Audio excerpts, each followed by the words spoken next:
This is GM Josh Friedel back at you.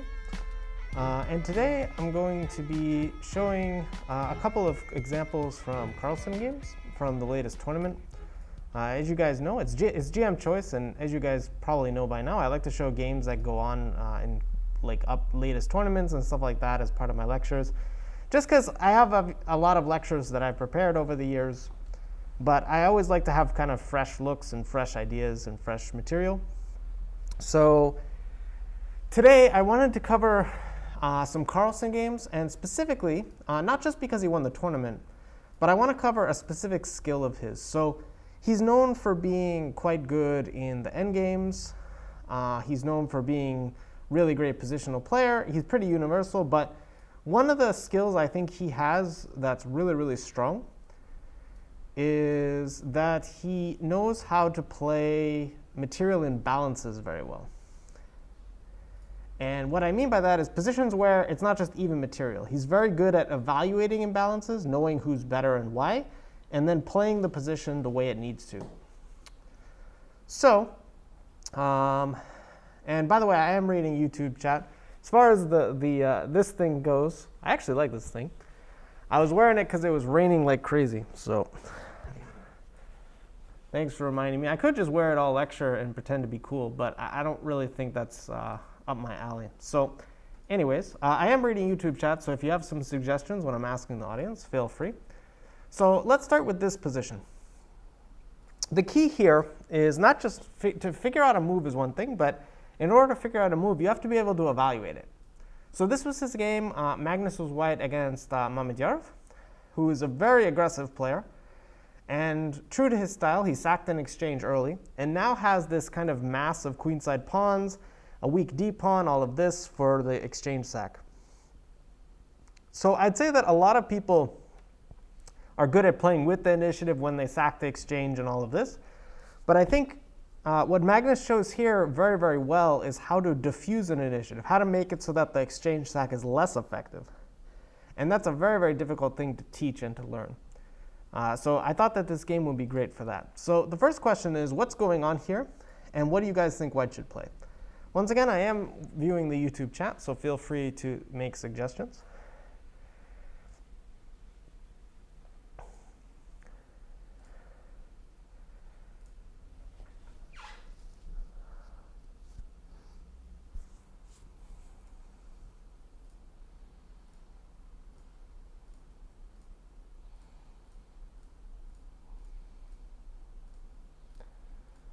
Rook a8 is a perfectly decent suggestion, Brian. Any particular reason why you like that move?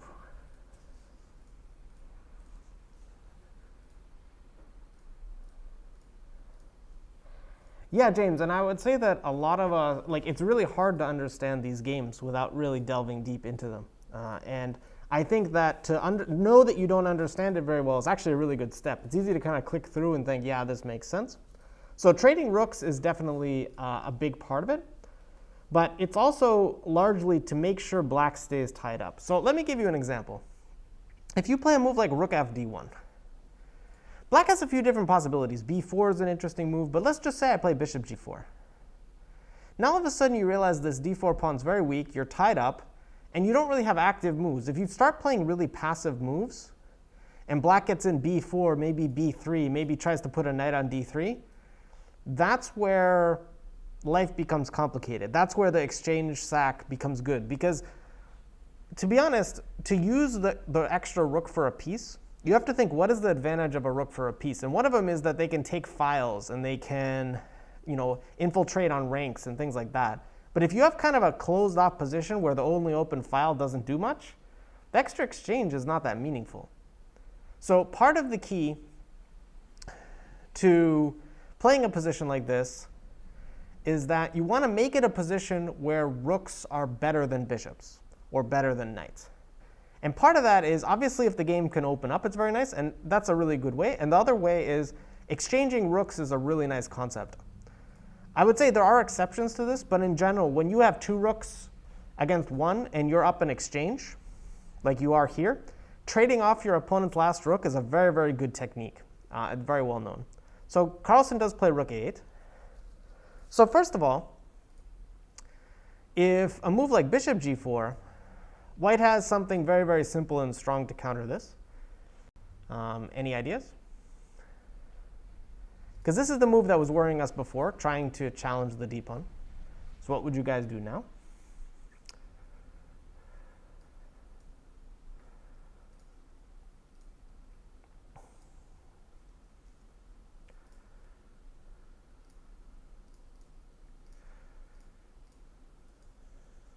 Rook fa1 makes sense, but the problem is that you are allowing me to, for example, take your knight and then take on d4, and I feel like this is allowing a lot. Like, you've allowed me to capture a pawn, your bishop on f3 is a little bit vulnerable, you probably have to go back to d1 or something.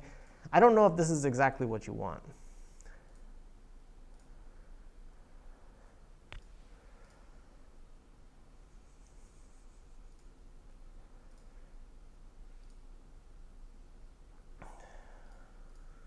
All right, king d8 is not legal in this position, so I assume you're talking about something else.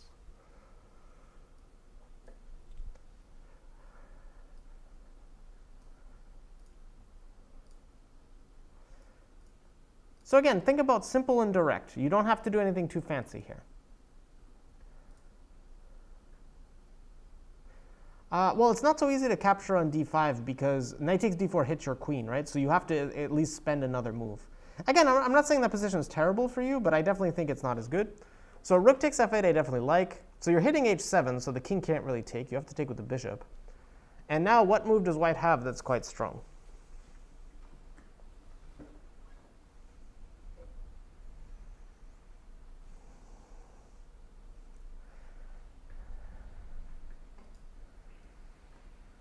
So rook takes f8, bishop takes f8, but what's your follow-up?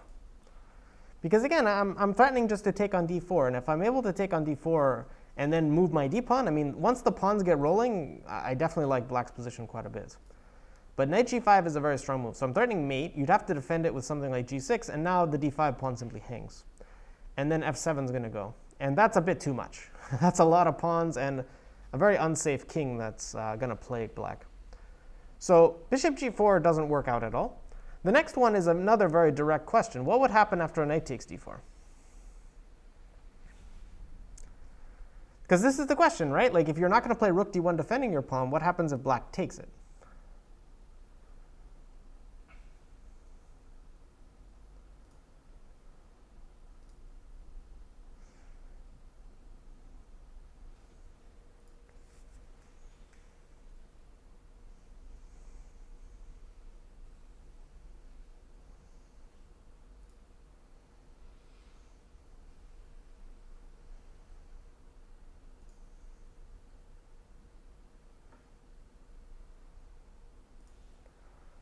Once again, I think looking at straightforward ideas is correct. So knight takes knight is the obvious start, but after queen takes d4, what now?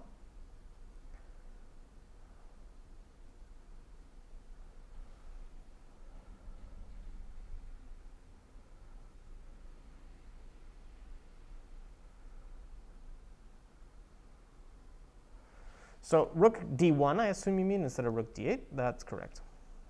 And now the whole idea is that the pawn on d5 is going to drop. So black can take on e5, but after rook takes d5, for example, queen e1 check you can play, but bishop f1.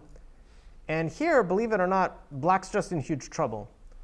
So it looks like black kind of won a pawn out of that. But what's the main problem? And this is the key with evaluation. This is the key with really knowing how the position works. What happened? Hey, Manny. So what happened in, like, that is not good for black? What happened to the whole position? Not just a move, but like the whole position, what's the problem for black now?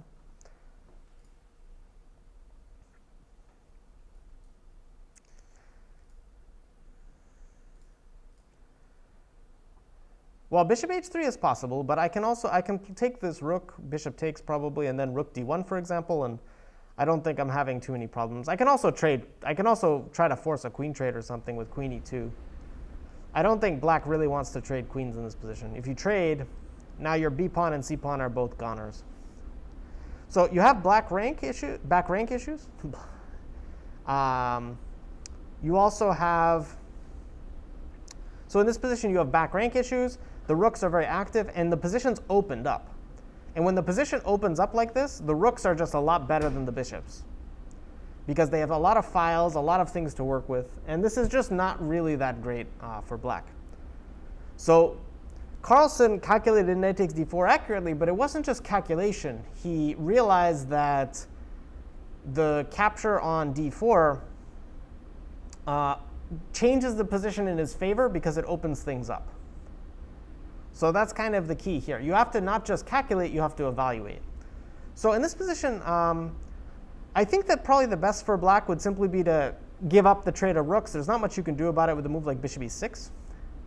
And possibly what Shakhriyar was afraid of here was this move knight g5. But after g6, I don't think it's so easy, because now the d-pawn is attacked. And taking on e6 is not the end of the world. I don't know if this was actually what he was afraid of. Maybe he was just worried that he didn't want to trade rooks so easily, but probably white should play queen d2 and follow it up with rook a1, and I definitely think white's better, but it's not easy. Black still has plenty of counterplay in a position like this. They'll play b4, trying to play b3, maybe h6 to guard against knight g5. I definitely don't think this position is so simple. In the game, he played h6, which I don't think is a terrible move by itself, but it's definitely a slow move. So Carlsen played a very, very normal move here, rook fa1. But there's also a very, very interesting possibility he had here, which I think may have been possibly stronger, although I can definitely understand why he didn't go for it, but I'm curious what you guys think.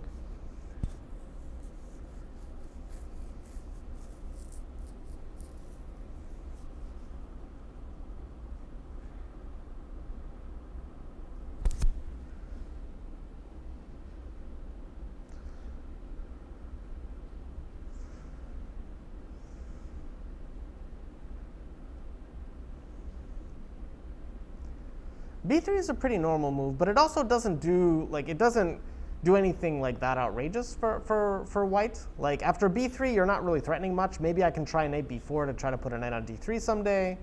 I'm not exactly sure. It's definitely an okay move, probably, but it's definitely not as aggressive as you could be.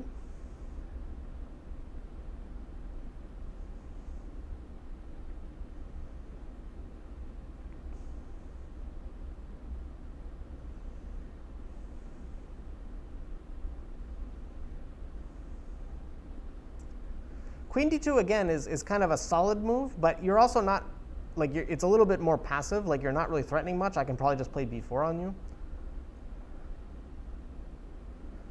Yes, it is white's move. Knight h4 is interesting, but again, you're allowing knight takes d4. I don't really like that. Rook fa1 is what he played in the game, which is a perfectly good move. Bishop takes h4 is possible as well, yeah.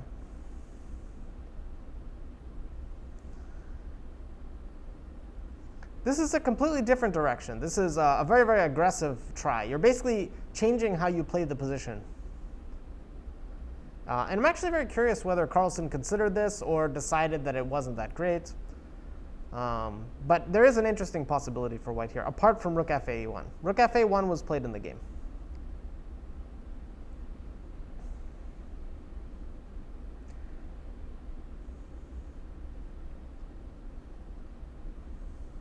h4 is a normal thematic move, but this move's even more aggressive. James found it. Rook takes c8, and then queen f5. And I must say, I don't know. I have doubts that I would try something like this in the game, just because I think the exchange up position is relatively nice. But this is actually quite annoying, because let's say black plays rook f8, trying to guard f7. I still play e6. And it's just a really irritating position. Takes on f7, queen takes d5 are all in the air. If the bishop gets out, it's going to be just very ugly. And I don't really know how black defends this so easily. I think queen takes d5, knight e5, like all these moves are just coming at black, and it definitely it definitely has some problems. So it was at least an interesting possibility. The move he played in the game, I feel, is more what most people would play. I'd imagine it's the most likely move for me to play as well. So knight takes d4 still is not good for similar reasons. Black could have tried b4 here, but I would guess that in this position, he was worried about this sack, because now it's even stronger, I think, potentially. Because if rook d8, you play e6, and then the whole idea is that you're ready to just hit on f7. Like if you try rook f8 now and I play e6, the problem is my rook's also active. So it's an even worse version, I think. And if rook d8, you have e6, and this just gets really, really tough. So bishop f6 takes, and now you can't even take back. If king takes f7, knight e5 check, and you're going to lose some material. So you have to play king f8. And here, probably just rook e1. And the idea now is that you're ready to play queen e6 and try to come in. Queen g6, queen h7 are also moves that somehow you have to look out for. And you still don't have that much you can do here. So again, I think that this is probably why Shak didn't play b4. So he was aware of the rook takes c8 idea. So instead he plays bishop e6. So once again, I think that Carlsen chooses a very, very nice move here that's quite precise. So I'm curious what you guys think of the position. So not just, like if you guys know the move he played in the game, obviously it's easier, but apart from just what the move is, like why is this move so precise?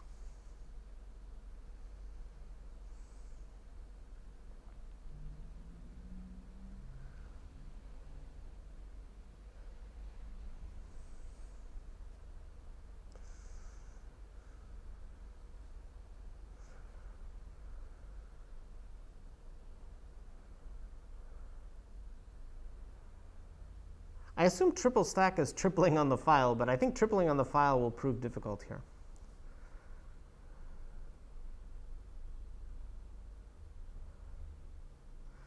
It does, James, but I guess my main question is why would you not take on f8? So the move played in the game was queen d1, spoiler alert. But again, I think a lot of you have seen the game, so I'm not so concerned with finding the move. But why is it better than taking on f8? That's my main question. Like, why is taking on f8 a less precise move?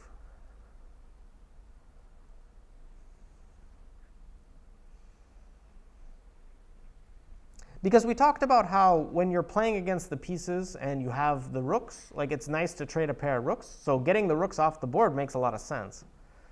But I actually think that Carlsen's move is significantly more precise. But the reason why is a bit more subtle.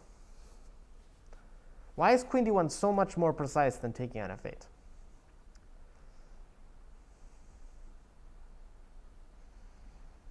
Let me show you an example, and then you guys can maybe tell me why.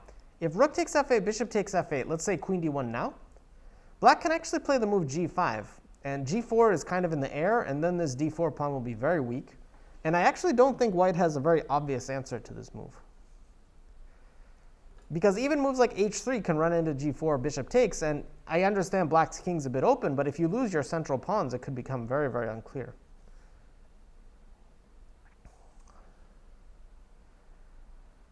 So yes, you do have more on the A file. What else do you have? What else is important? Rook 1 to a6 sometimes can be a good idea, but it's not just about that. Let me ask you in a different way. Let's say I play queen d1 here, which is what he played in the game. So Shak played b4. But let's say you play g5 now. White has a really, really sweet response to this move in this position. Because it looks really annoying, right? I'm threatening g4. It's the same deal. If rook f8, bishop f8, you transposed. What option does Carlsen have now, which is so much better?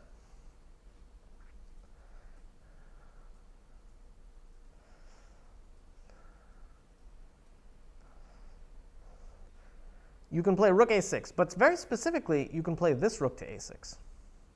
And the problem is the queen now has to move off of attacking this pawn. The queen can no longer attack d4. So you play queen b7, and now white could try h4 first. I don't really know that it helps, but even just a move like knight e1.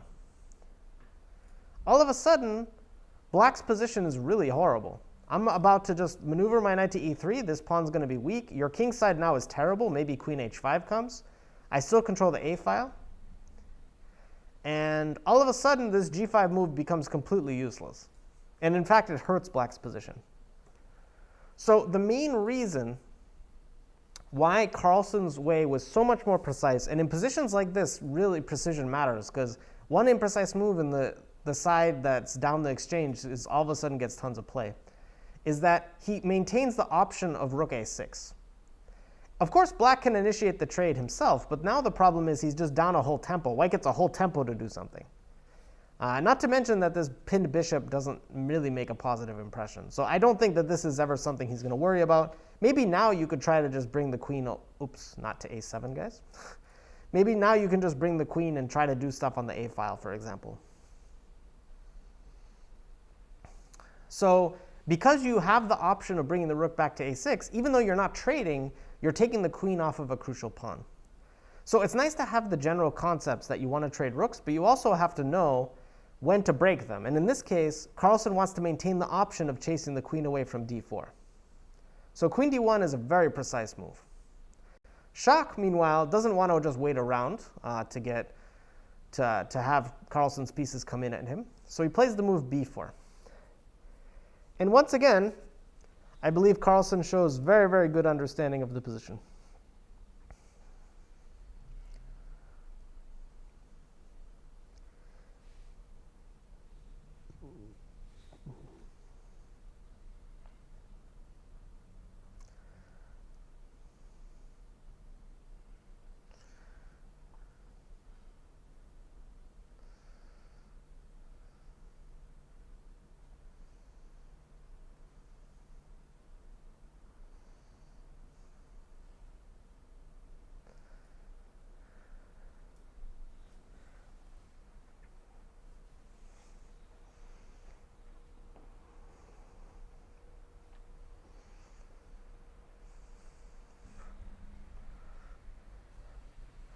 So queen a4 is definitely possible. So you're threatening, I didn't analyze this move, but let's check it out. So you're threatening rook a6. That looks pretty bad. So probably, this definitely looks like a very dangerous move. But perhaps I can play knight takes d4 here. You have let go of your pawn.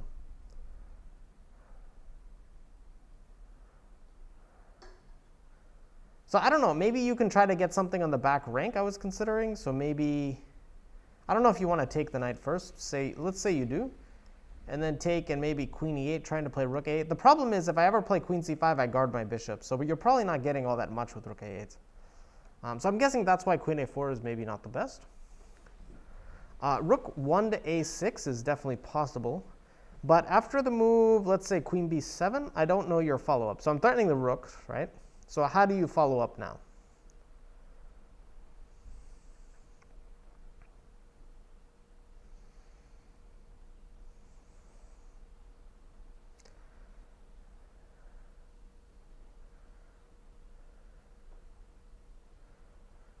Because, okay, I mean, in my mind, you have to either play queen a1 or take first. Let's say you take, just for argument's sake, and then play queen a1. The problem you have now is that your queen and rook are actually kind of tied to each other. So when I play a move like b3, you actually have to watch out for moves like c3 and b2, and all of a sudden your pieces become horribly discoordinated. So I don't really know how this is going to work. You could try queen a4, but even here c3 looks like a very strong move. I don't know how you stop these pawns.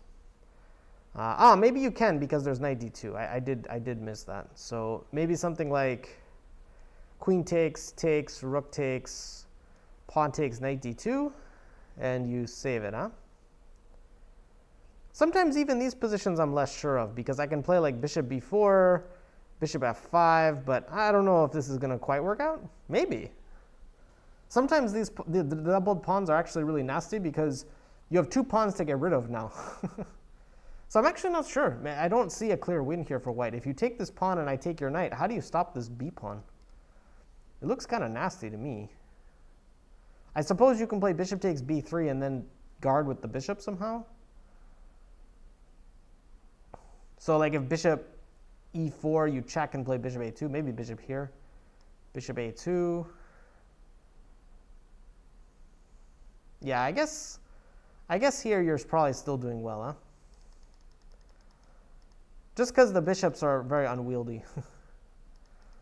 So I don't know, maybe b3, bishop, queen a4 is possible, but I also don't have to go crazy and sacrifice my knight. Like I can play a move like knight b4 to d3. And again, maybe you have something here, but to me this doesn't look so easy or clear. Yeah, c3 was a bit rambunctious on my part. I just wanted to show the spectacular pawns crashing through. Yeah, but what Carlsen did was a bit more precise in my opinion. So again, you have to think about what does black want to achieve here? What is black's major break that's going to be really, really annoying to deal with? Like, what is black's idea? So when you're facing, like here, so sometimes when you're playing with the initiative, your job's different than playing against it. When you're playing against it, and I wouldn't say it's the initiative so much as pressure, positional pressure from the black pawns, a lot of it is about knowing like how to prevent your opponent from doing what they want to do most. And a lot of the times, if you prevent their key idea,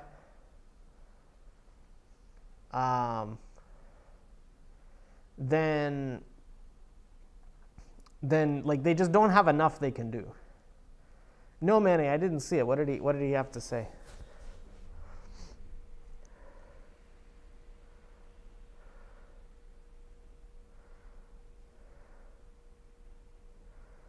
They definitely are keen. Those central pawns are really strong. And again, it's one of their things. I think that Carlsen is actually really underestimated in how he handles a position like this. Because as you guys see, it's annoying, right? And I think that if you take most Grandmasters even, playing White against Shakhriyar in a position like this, they'd probably lose. They'd probably, or at the very least, they'd be under lots of pressure. It would be really difficult. And Magnus made winning this game seem so easy.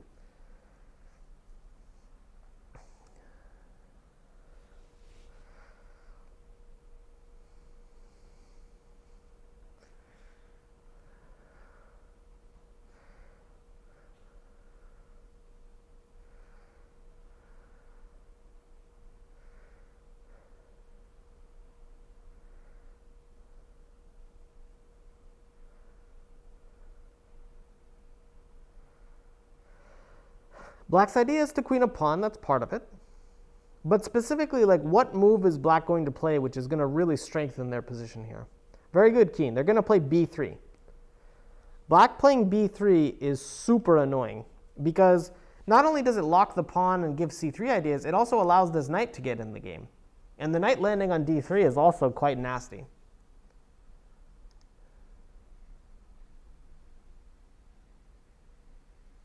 Haha, that's funny, Manny.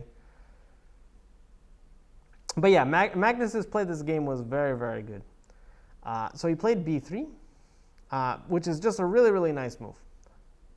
Because now you don't get to play b3. This knight on c6 looks a lot worse. And because you still have the two rooks, it's really hard to ever play knight a5 or a move like this. But there is a big drawback to this, which is you allow the move c3. And as you guys know, allowing a protected passer in your territory is really dangerous, whether it's the middle game or the end game. But once again, Magnus showed that he had a clear idea of what he was doing here. He played b3 knowing that c3 would happen. The question is, how does he then solidify his position? Yeah, Manny, I know what you mean. Like sometimes allowing the protected passer feels wrong. But I would say that allowing b3 is actually worse. Like, at least putting the pawn on b3, it's not just about the pawn structure, it's about the pieces.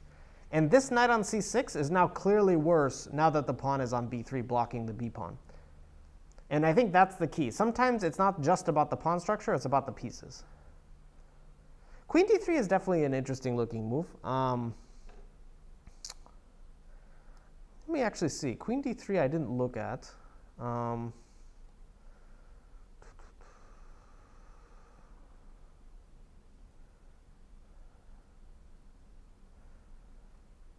It doesn't look bad to me.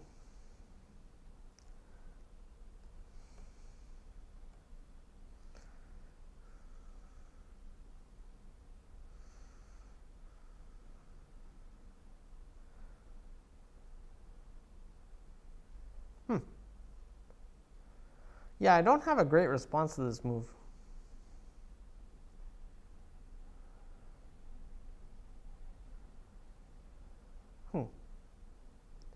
Maybe black just plays g6 and tries to put the bishop here. And then the queen move, maybe it doesn't look quite as good. That's one possibility.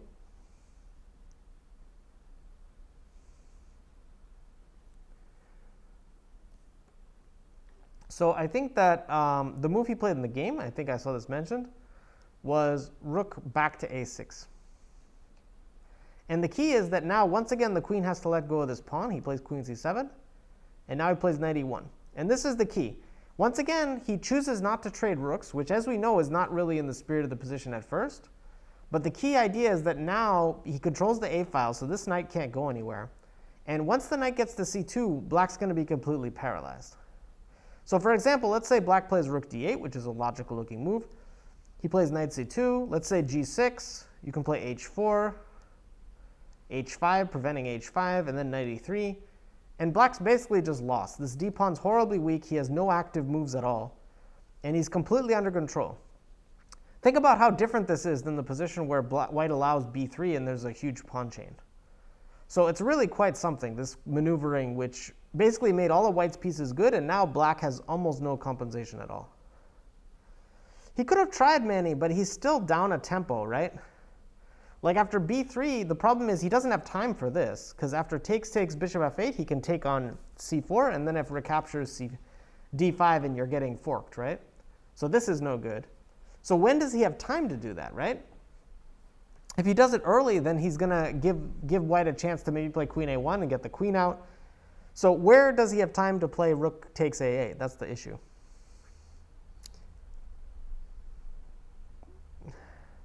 So this knight e1 move is really good. So Shak realizes that, okay, my position's really bad. And I would say that GMs in particular, now Shak is a very aggressive player, so that's part of it, but I'd say GMs in particular, when they're positioned, they view their position as, if I just play slow moves, I'm going to lose 100%. That's when they start to lash out.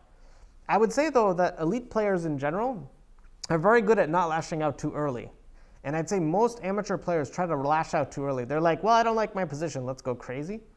And sometimes it works, but for the most part, if you lash out too early, you just lose quicker. And that's kind of what happened here. But I would say that here I understand, because if black plays slow moves, he's just going to lose a very painful death, which might not take that long anyway.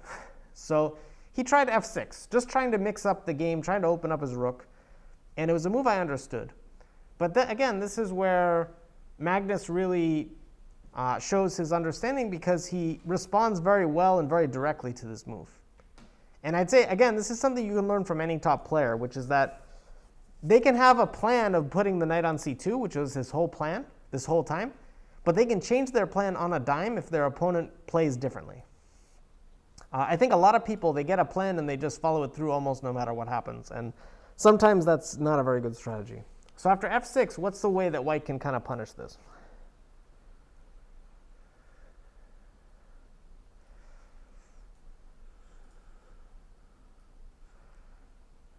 So f4 is kind of, it's playable, but it also opens you up a lot. Like this Shak would love to see this move, because pawn takes, if pawn takes, I have bishop c5 check type things, and if you take this way, maybe even knight takes d4 actually in this. I didn't see that.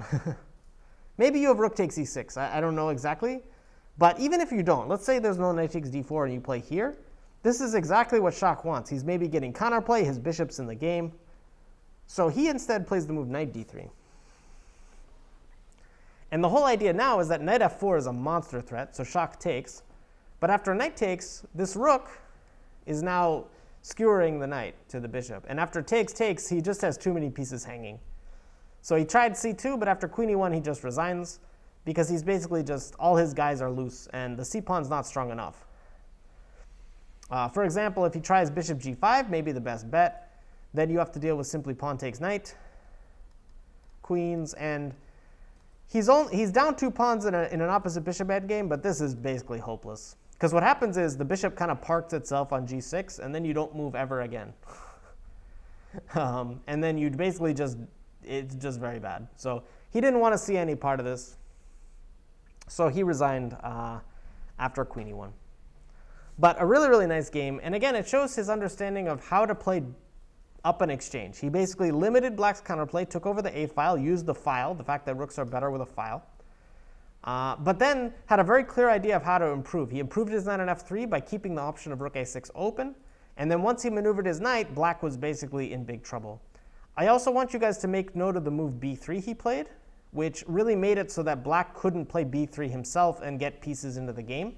So even though he allowed a protected passer, he saw he had a way to blockade it, and he also saw that it stopped black's pieces from getting in. And this is stuff that is really, really difficult to understand without taking a closer look. But when you take a closer look, I mean, the game didn't look close at all, but it wasn't because Shak just played horribly or anything like that necessarily. It was just almost perfect play up the exchange. But now, this is where I want to show, like, one of the things, again, I think that's a real skill of his, is he's good playing up the exchange, trying to be technical, like he was this game, to prevent counterplay. He's also good at this. So he reached this position against Anish Giri. And some of you may know what he played here, but for those of you who haven't seen the game, take your time, see what you would play here as white. I'm also curious, like, what you guys think is going on.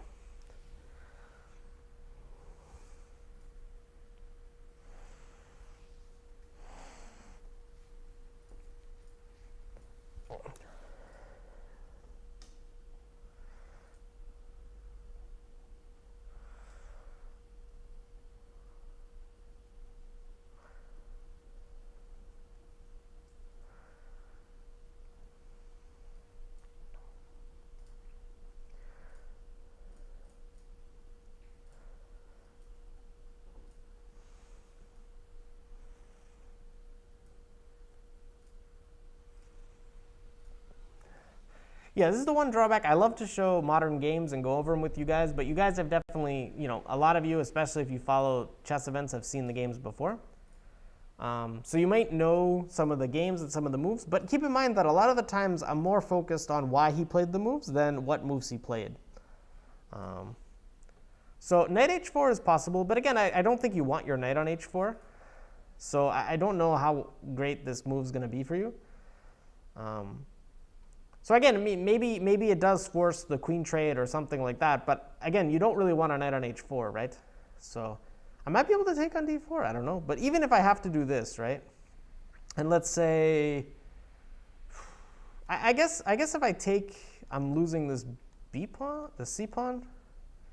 Honestly though, even a position like this, let's say I played knight d5, give you this guy, come here. I feel like your b pawn is going to be quite weak here, yeah? And your knight is still a bit out of play. Probably not the best I can do, though. I'm sure I could do better than queen takes queen. Maybe queen b5 or queen takes d4 is kind of interesting. But the main issue is that because your knight's really out of play on h4, you need a lot of things to go your way for this to be good for you. So, yeah. So I saw knight to e5 in the comments. This move has a very bad flaw. It would be very nice, but queen takes g2 mate is a big problem. And don't worry about it. We all blunder mate in one once in a while. It is something that happens. But yeah, in the game he played rook takes c6. And the main thing here is that I don't necessarily think he did this thinking, all right, I'm going to crush him. I think he did it because if he doesn't sack on c6, what is he doing here? I mean, knight h4, again, I doubt is very strong. And otherwise, like, he could play queen back or something, but it looks kind of lame. Black's up a pawn, keep in mind. So even though he has some good compensation, I feel like if he doesn't sack the exchange, he just doesn't have anything to play for. So he does choose to sack, which I think is correct. He plays knight e5, which is a good follow-up, opening up his bishop. Queen b5.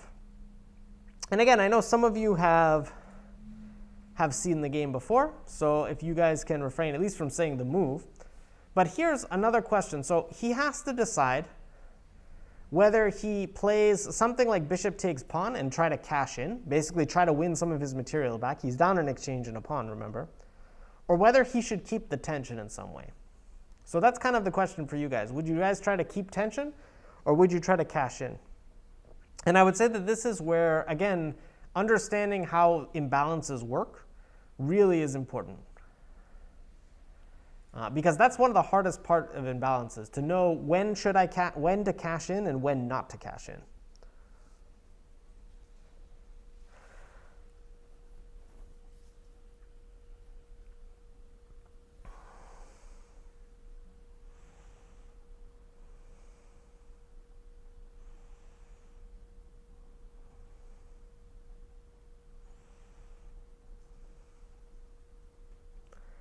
So you would keep tension, fair enough. Any particular reasons though? Like, why would you keep tension? Why would you take on b7? Does it just work tactically? Like, what do you guys think?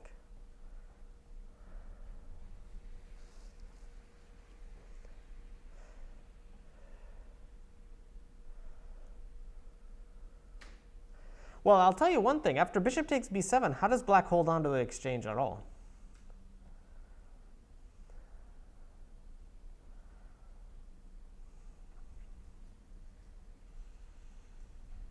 Liam makes a good point, which is that you're creating open files, which definitely can favor the side that has the extra rook. But I would argue, though, that bishop takes b7 does not really, like, white will win the exchange back.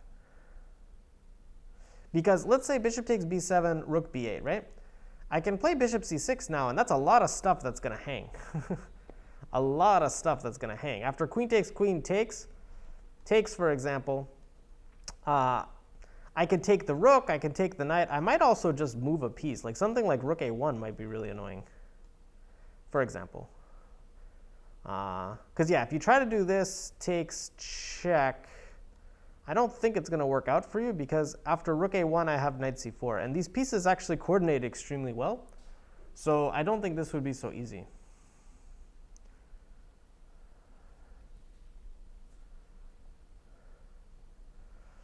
This is the thing, though. There are times when you do try to cash in. You do try to trade your extra exchange in for more pieces. But it turns out that black has a very, very strong idea after bishop takes b7. Keep in mind, Vincent, that you're not really going to stay down the exchange. Like, I think white wins the exchange back. So the question is, why didn't Magnus go for it? He did choose to keep tension. But why did he do that? So there's understanding, there's also precise calculation. But what does black have here that's quite good?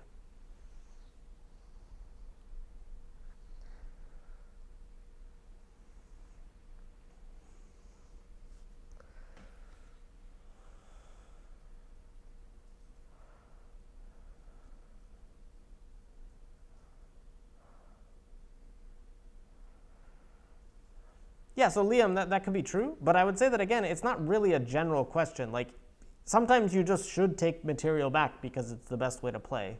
The question is, why isn't it good here? The lines we saw before looked pretty good for white, so why isn't this good here? Because you could take any strong player and you could say, well, this is more a move that Karpov would play. This is a move that Kasparov would play. I use them as examples because I'm doing some classes with kids and I'm using them as examples. But the fact is that both of those guys are trying to just play good moves, right? And the same with Carlsen. So you could say that they have tendencies, which is true, but ultimately they're trying to find the best continuation. So I would say he didn't keep tension because he's Magnus. He kept tension because he thought it was the best continuation. The question is, why did he think that?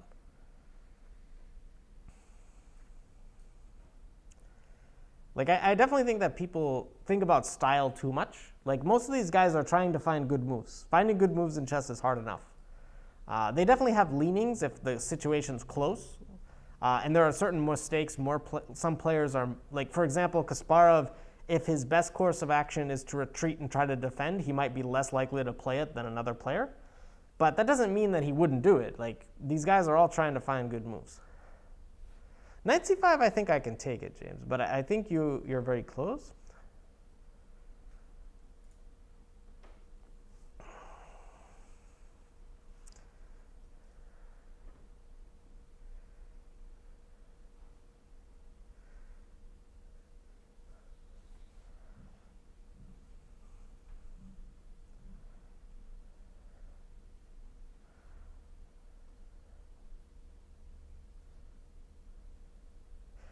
So basically the best way, very good, Gaurav.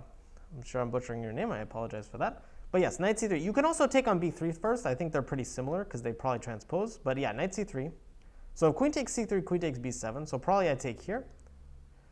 And now, most likely you trade queens at some point. You can do it immediately or you can check first. Maybe check first because then I can't go to h1 due to knight takes g3. It's kind of nice. So king g2. And now you trade and rook takes a8.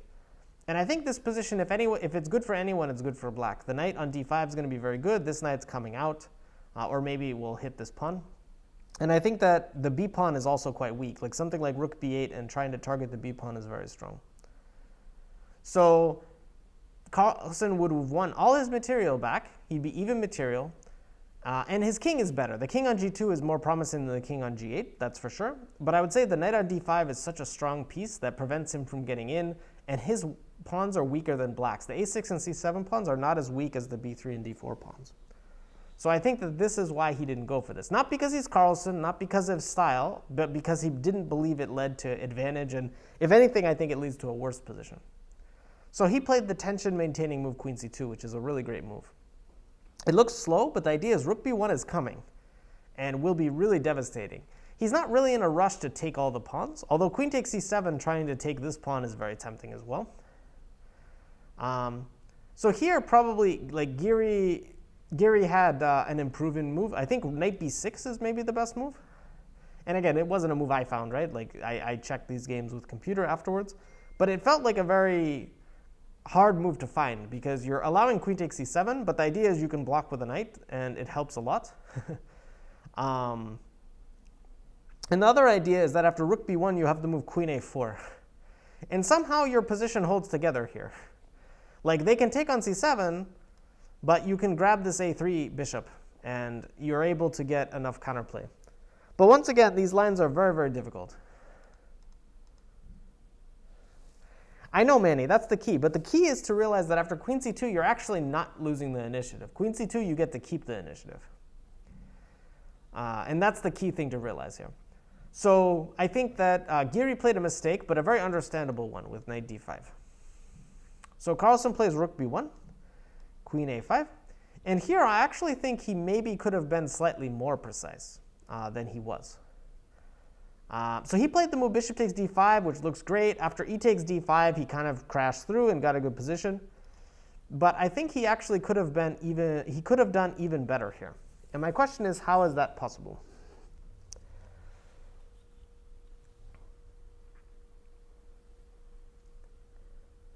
And I'll show you part of the issue with what he did. So after bishop takes d5, I think queen takes d5 is a better defense. Because now, for example, if you go here, I can play f6, force your knight back and take on a2. And I don't think this is all that clear, because this pawn hangs as well. And if you lose a lot of pawns, even if you have two pieces against the rook, this is not going to be so easy. So I think that this would have been a better defense. And if queen takes pawn, I think that he can play f6 now. Still, I want to say. Or no, there's rook takes b7. Hold on, there was some other defense here.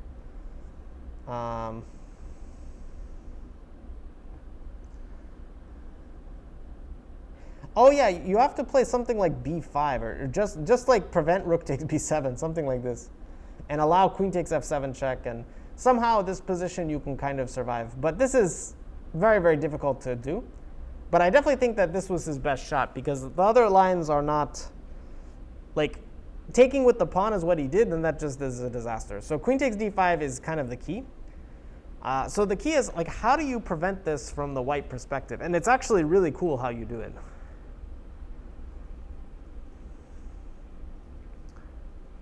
So rook b3 threatening knight c4. The problem is rook b3 allows queen e1 check. I don't think you want to allow queen e1. e4 is kind of a move that, in this kind of structure, people play e4 too easily, in my opinion. And the main problem is it blocks your bishop. In this case, though, I think it does allow knight c3. Is it maybe a problem? Or even queen? No, queen c3 you take. So probably knight c3. And I don't know how easy it is. You do have bishop b4, though. So maybe this is not so great. Yeah, I'd have to check, actually. e4, maybe the knight actually doesn't go there. Perhaps I play this knight to c3, because now I'm hitting your bishop and your rook. There's rook b3, though.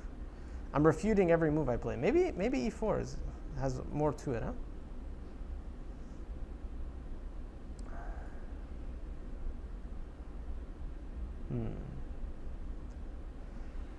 Yeah, as I said, like, these positions are very complicated, right? So I'm not always positive that everything is so simple. And during a game, these guys have to figure all this out, right? So it makes it even more challenging, I would say.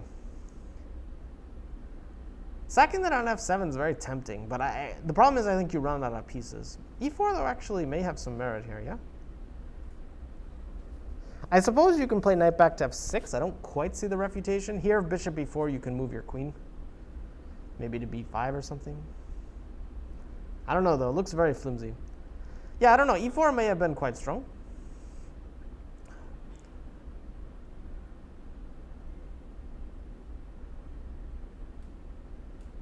So the key is you want to take on d5, but you want to weaken black's king first. That's the best hint I can give you here. Again, I don't blame anyone for not playing this. I think that it's very difficult to spot, but...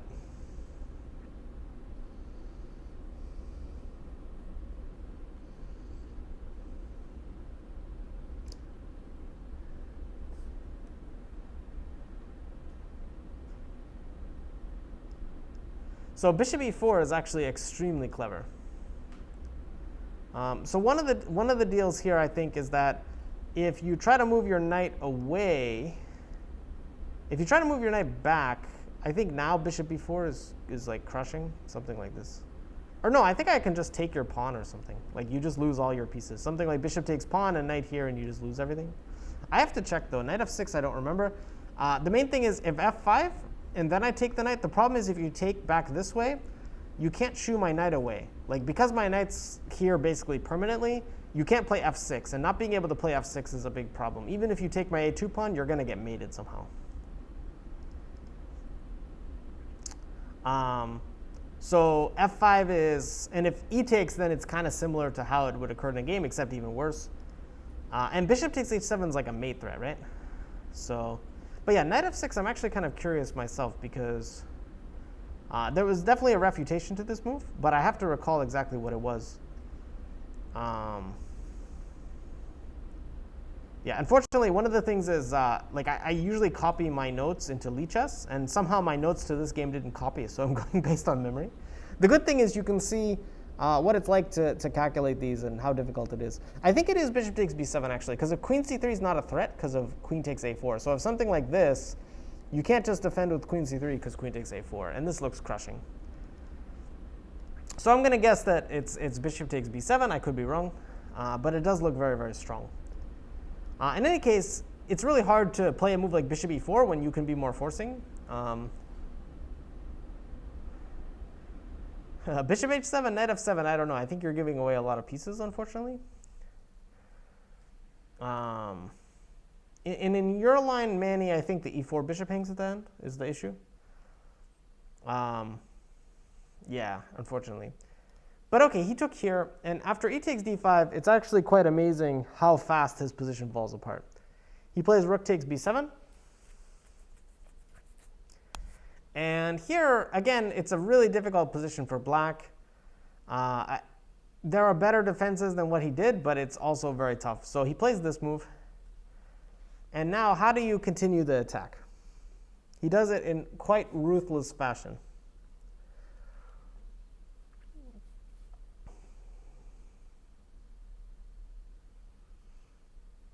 But if anything, you can see the main issue that Giri had this game was that because he didn't find the one really difficult move, his pieces basically couldn't coordinate very well. And kind of like against Shak, Magnus found a way to coordinate his pieces very well. So all his pieces work together nicely, and black's do not, and that's kind of the main difference here. So I don't know, bishop takes, knight takes, like again, you don't really want to be trading pieces. So he wants to be making threats, not trading pieces. Queen f5 is what he does. Very good. So now queen takes f7 is a huge threat. So he plays rook f8. But now the question is, what is he taken with what? That's kind of the key.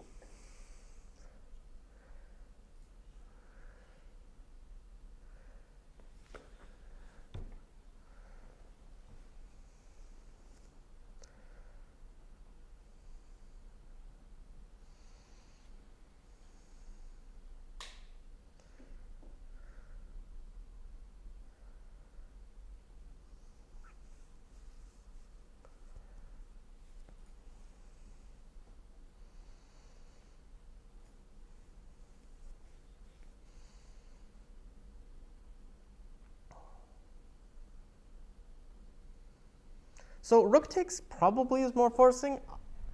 The issue with it maybe is that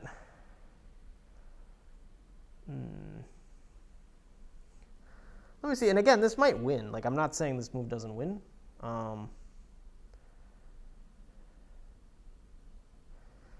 The funny thing is I don't know that it's more forcing because the problem is like I guess you're threatening rook takes rook and queen e6. So let's say I prevent it with a move like maybe queen.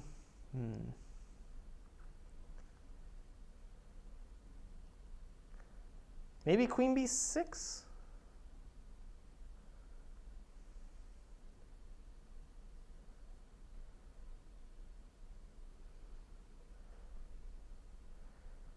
Because now you don't really, you have to worry about queen b1 check always.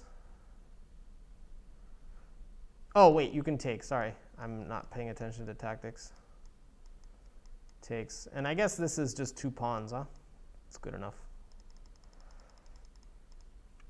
So queen b6 is a bit of an unfortunate move.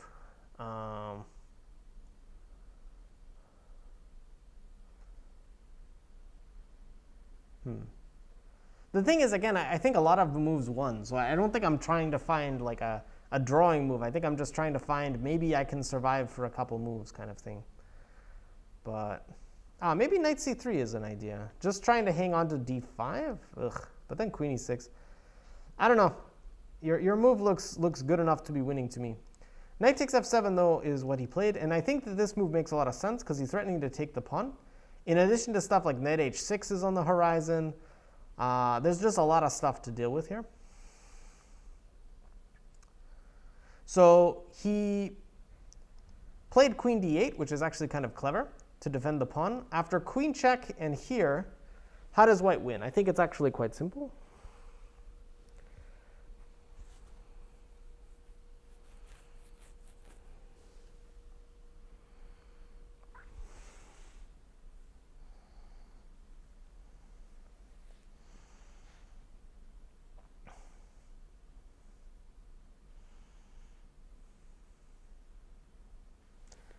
Very good, Eduardo.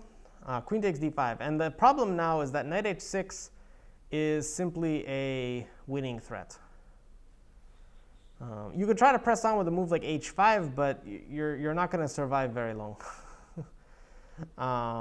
So yeah, knight h6 followed by the classic mate, just to show you guys what it looks like. Let's say knight c3.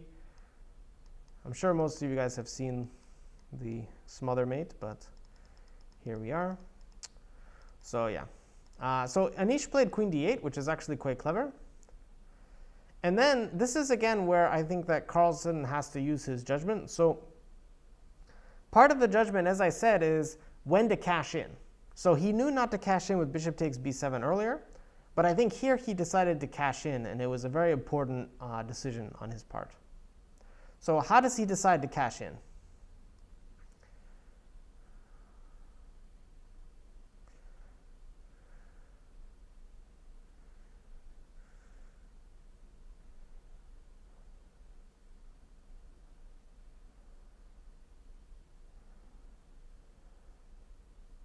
Knight h6 before which move, though?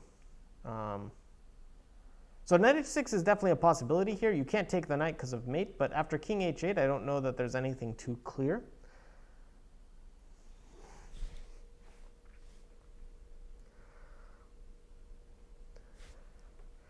D takes e5 is indeed a cash, and that's what he does.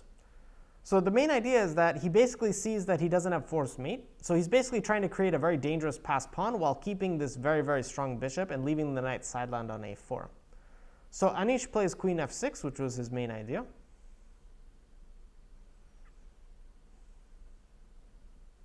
And now how does he complete the cash in here? How does he make it so that he gets enough material to ensure a win?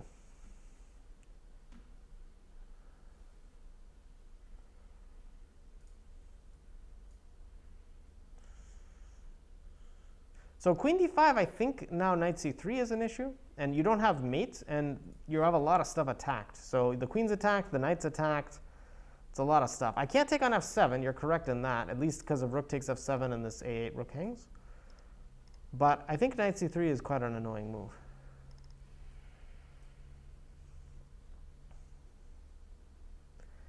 He plays much simpler than that, guys.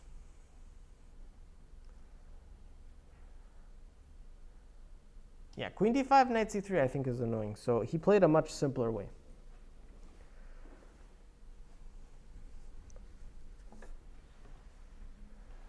Yeah, knight c3 is pretty annoying. And that's the key, right? Like, it's one thing to outplay your opponent so badly, but one of the things that makes these top guys the top guys is that they don't spoil it at the end. They find the way to get to the end. Obviously not always, but yeah, he simply takes the queen. He gives a check, and he plays c6. It looks kind of sad he had this great attacking initiative game, and now he's just trading to an endgame. But sometimes, especially against good defense, and these guys defend amazingly well, you have to win in kind of a prosaic way, where you're basically like, well, all right, I guess I just trade to a winning endgame. And the reason this is so winning is because the c-pawn's very strong, the knight's out of play, and the king is still not very good there. So Anish plays here, c7, and now he can't really move either rook. The bishop controls this key square, so he's kind of just dead. He tries knight c3, but here bishop b2 is kind of a clever move. So if the knight takes the pawn, he plays king f1, and you're threatening mate and the knight, so this isn't going to end well. So he plays d4, but now knight f7 check and knight d6, so he's going to win back in exchange. But keep in mind, he doesn't have to take it right away. He plays king g7, and here he simply plays king f1. He says, you're not even getting my pawn. And this is the other key. He doesn't really feel like he has to rush here. He can just try to take the exchange at any time. Knight b5. He finally takes the exchange. And then a4 to make sure to undermine this pawn. Takes. And after knight e6, bishop e3, black resigns. Because even though white traded to an endgame, there's no mate. He's up 2 pawns, and rook b6 is coming. So there's no rook c4 because rook b6 hits, and you're hitting both things. So this is not going to go very well. So he basically just resigns. And again, I think that the real key to all of this is that you have to know when to cash in. And when you get a position like in the endgame that dominating, even though you're down in exchange, when you have a pawn on c7, the knight coming in, it was clear to him that this would be winning. So this is good enough. You can't always give checkmate.